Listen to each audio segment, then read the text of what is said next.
gotta tell you, healing PTSD with psychedelic assisted psychotherapy, I got that. I'm all over it. I can explain it.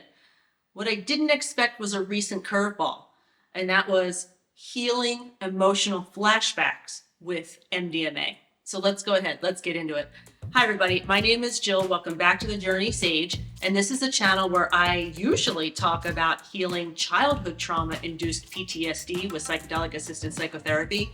But today I'm going to talk about a very recent trauma healing experience that, to be candid, I didn't know was something on my docket. I didn't realize it was on my bingo board. And I'm super, super thankful for MDMA to help me heal it. So for those of you who have been around or have read my book, you know that 18 months after the death of my partner, Carl, that's when I was diagnosed with PTSD. You see, for most of my adult life, Carl had helped me regulate my nervous system, and I had never dealt with any of my childhood stuff. Well, Carl abruptly passed away, and it's been a lot of years at this point, and frankly, I've done a lot of grief work. I thought I was, pretty much, I don't think you're ever over losing someone that you really love. I think you just learn to adapt, and the pain gets less and less and less. So I was very, very surprised. I had a recent relationship loss. It was very abrupt. And as I was grieving that loss and at one point crying, I started yelling, "Why did he have to die?" Okay, this recent relationship loss was not a death.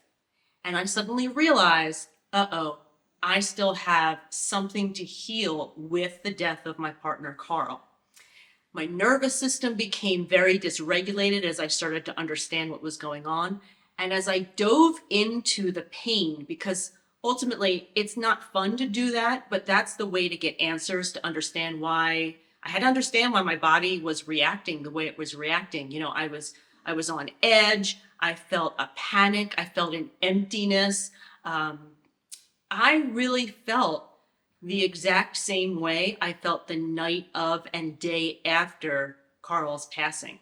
And that dysregulation made me call up a friend and say, "Hey, can you come and sit with me? I need to do an MDMA journey." This wasn't something that I needed months of preparation with my doctors for. This was something I knew that I needed to heal on my own. And luckily, I'm surrounded by loving, kind people, and I was able to recently do that MDMA journey. Now, while in that enhanced state, my subconscious was able to talk to me in a way that I can understand, basically graphics. And the image that was brought to me was me sitting on my couch in my old house the day after Carl's passing.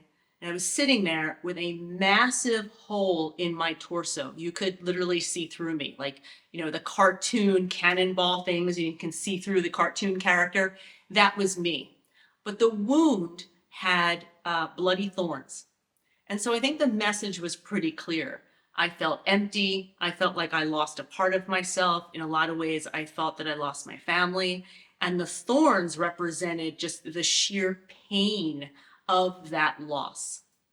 And so I was very, very thankful at the end of the journey that, number one, I had recorded it. So I heard myself talk through that description. But that image was so vivid that I can picture it. I remember it. So how do you deal with that information? Well, MDMA allows you during your integration to continue to revisit very painful, traumatic times in your life without your body reacting. And that's basically what I needed. So 53-year-old Jill is sitting on that couch with 46-year-old Jill, and she's comforting her. She's being an empathetic witness and helping 46-year-old Jill process those emotions. Now, don't get me wrong, I had tons of friends at the time. I had a lot of support, but the actual night of and next morning of his death were times where I was by myself trying to figure out how to process that grief. And that was the trauma point that I needed to heal. So the integration has been fascinating. I've basically been telling 46-year-old Jill anything she needs to know. It's going to be okay. You're going to heal. Life is going to go on. You haven't lost any of your friends who are just like family to you.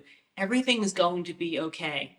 And through the integration, and I know this sounds a little bit crazy, but integration basically means bringing in those parts of you to then feel safe with you. I shouldn't say suddenly, feel safe with you.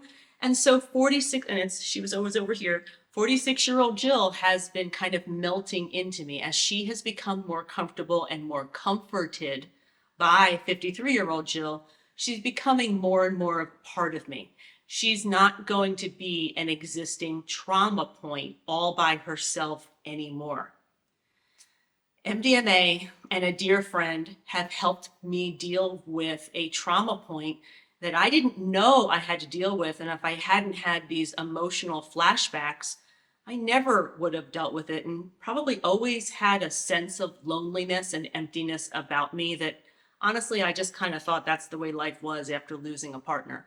I've now come to understand that was, I'm going to say it this way, just another trauma point to heal that MDMA allowed me to heal. And I'm deeply, deeply grateful. So there you go. That's my very interesting discovery about emotional flashbacks and MDMA healing those particular trauma points that weren't necessarily attached to my childhood. If you still want to know about my childhood stuff, that's in Rescuing Jill, and I wrote an intention setting workbook to help folks out who decide that they're going to go on their own particular healing journey. As always, head on over to thejourneysage.com for more information. I continue to learn, and I welcome you to join me on this journey as I discover more and more how psychedelics, and specifically MDMA, can be used to heal trauma.